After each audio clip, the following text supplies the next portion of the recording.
নীলফামারীর সৈয়দপুরে railway station এলাকায় মাদকাসক্ত অবস্থায় ঘোরাঘুরি ও জনসম্মুখে অসংলগ্ন আচরণের দায়ে ৩ জনকে কারাদণ্ড ও জরিমানা করেছে ভ্রাম্যমাণ আদালত। গতকাল সন্ধ্যা ৬টায় সৈয়দপুর রেলওয়ে স্টেশন সংলগ্ন এলাকায় সৈয়দপুর থানা ও উপজেলা প্রশাসনের যৌথ উদ্যোগে এ অভিযান পরিচালিত হয়। এতে নেতৃত্ব দেন সহকারী কমিশনার মোহাম্মদ সাব্বির হোসেন।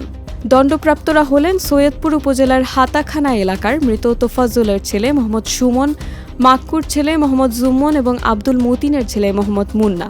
এর মধ্যে মোহাম্মদ সুমনকে ৪ মাসের কারাদণ্ড এবং ১০০ টাকা জরিমানা করা হয়। এছাড়া মোহাম্মদ জুম্মন ও মোহাম্মদ মুন্নাকে ১ মাস কারাদণ্ড এবং ৫০ টাকা করে জরিমানা প্রদান করা হয়।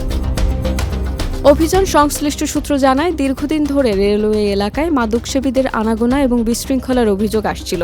এর প্রেক্ষিতে প্রশাসন তাৎক্ষণিকভাবে অভিযান পরিচালনা করে ভ্রাম্যমাণ আদালতের মাধ্যমে দৃষ্টান্তমূলক শাস্তি নিশ্চিত করে। আজকে নিয়মিত অভিযানের ধারাবাহিকতায় আজকে আমরা এখানে মাদক বিরোধী অভিযান করি।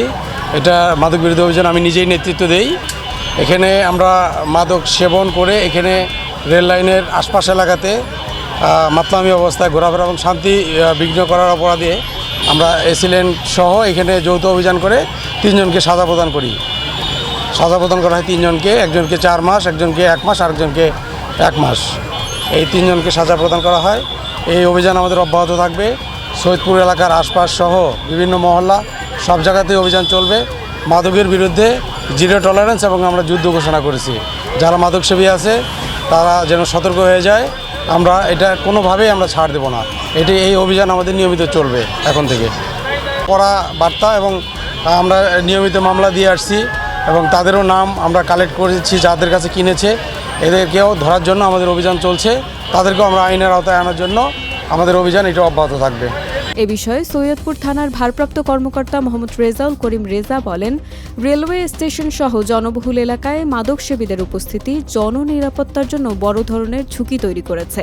তাই মাদকের বিরুদ্ধে আমাদের জিরো টলারেন্স নীতি অব্যাহত রয়েছে।